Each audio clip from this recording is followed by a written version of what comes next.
رمضان کی اہمیت کے بارے میں نبی پاک علیہ الصلوۃ والسلام کی بڑی خوبصورت حدیث پاک ہے کہ اگر میری امت کو معلوم ہوتا رمضان کیا ہے تو وہ تمنا کرتے سارا سال ہی رمضان ہو۔ تو اسی سے سمجھ جائیں کہ رمضان کی اہمیت کیا ہے۔ مولا علی شیر خدا کرم اللہ تعالی وجہ الکریم ایک جگہ فرماتے ہیں کہ اگر اللہ کریم کو اس امت کو عذاب دینا ہوتا تو اس امت کو سورہ اخلاص اور رمضان عطا نہ فرماتا۔ تو یہ تو عذاب سے بچانے کے لیے آیا مہینہ۔ پیارے آقا علیہ الصلوۃ والسلام رمضان کیسے گزارتے تاکہ ہم ان کے فٹ اسٹیپ کو فالو کر کے ہم بھی رمضان کی برکتیں حاصل کریں۔ تو میں چند باتیں عرض کر دیتا ہوں، اور ظاہر ہے کہ گھر کی خبر تو گھر والے ہی دیں گے۔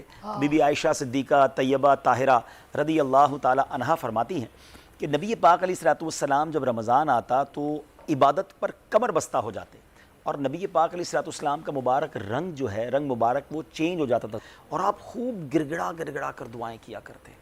تو اب ہم نے چیک کرنا ہے کہ ہم ایسا تو نہیں کہ بستر پر زیادہ وقت گزار رہے ہیں، تو اللہ کرے کہ ہم نبی پاک کی اس ادا کو ادا کریں کہ ہم خوب دعائیں کریں، ایکسٹرا نوافل پڑھیں خوب۔ اچھا، پھر اس کے بعد ایک اور نبی پاک کا انداز کیا ہوتا تھا کہ رمضان میں جبریل امین پیارے آقا علیہ الصلوۃ والسلام کے پاس آتے، تو پیارے آقا جبریل امین کے ساتھ قرآن کا دور کیا کرتے۔ تو میری یہ بھی گزارش ہے آپ کے ویور سے، آپ کے توسل سے، کہ خوب تلاوت قرآن کریں۔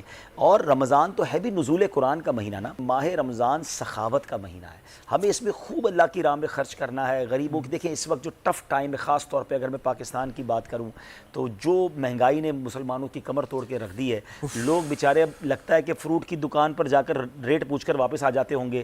شاید جن کے گھروں میں پچھلے سال دسترخوان پر فروٹ اور اچھی کھجوریں ہوتی ہوں گی، ہو سکتا ہے وہ بھی بیچارے پانی سے افطار کرتے ہوں۔ ہمارے دسترخوان چونکہ وسیع ہوتے ہیں تو ہمیں بعض اوقات غریبوں کا احساس ویسا نہیں ہوتا۔ ان کے بچے بھی ہو سکتا ہے کہتے ہوں کہ ابو ہمیں افطار میں یہ کھانا ہے یا سحری میں یہ کھانا ہے، تو وہ نہ کھا سکتے ہوں۔ تو this is the time to help out. تو یہ سخاوت والا ہمارا عمل ہے نا، اللہ کرے کہ زکوٰۃ کے علاوہ بھی، زکوٰۃ تو پوری ادا کریں مگر اس کے علاوہ بھی اللہ کی راہ میں خوب خرچ کریں۔ بعض اوقات حضور ہوتا یہ ہے کہ جب ہم خرچ کرتے ہیں نا تو شیطان دل میں وسوسے ڈالتا ہے کہ یار پیسے کم ہو جائیں گے، میری تو سیلری اتنی ہے، میری سیونگ اتنی ہے۔ ایک دنیا کا کیلکولیٹر ہے جو بتاتا ہے کہ 1,00,000 روپے میں سے 2,500 زکوٰۃ دو گے تو 97,500 رہ جائیں گے، کم ہو جائیں گے 2,500۔ اور ایک رحمت کا کیلکولیٹر ہے، وہ ملٹیپلائی کر کے دیتا ہے، اور وہ دنیا دیکھ رہی ہے۔ یعنی میں، یہ صرف میرا ایکسپیرینس نہیں ہے، آپ کا بھی ایکسپیرینس ہوگا، شاہ صاحب کا بھی ہوگا، ساری دنیا جس نے اللہ کی راہ میں خرچ کرنا ہے اس کا ملٹیپلائی ہونا ہی ہونا ہے۔ آپ یہ نوٹ کر لیں، کسی سے بھی پوچھ لیں کہ زکوٰۃ پوری دی تھی پچھلے سال، اس بار بتاؤ کم دی ہے زیادہ دی ہے، بتائے گا زیادہ دی ہے۔ تو زکوٰۃ زیادہ ہونے کا کیا مطلب ہے؟ پیسے زیادہ ہو گئے، ویلتھ زیادہ ہوئی نا۔ تو یہ ڈیفینیٹلی، اچھا نبی پاک کا ویسے تو ہر فرمان حق ہے، اس میں تو پیارے آقا علیہ الصلوۃ والسلام نے قسم اٹھائی ہے کہ میں اللہ کی قسم کھا کر کہتا ہوں اللہ کی راہ میں خرچ کرنے سے مال کم نہیں ہوتا۔ اور پھر اگر آپ کسی دکھیارے کی مدد کر رہے ہوتے ہیں نا، اور جب اس کے دل سے دعا نکلتی ہے تو وہ تو بڑے بڑے مصیبتیں ٹال دیتی ہے، بڑے بیڑے پار لگا دیتی ہے۔ تو ہمیں اس مہینے میں حقوق العباد کا خیال بھی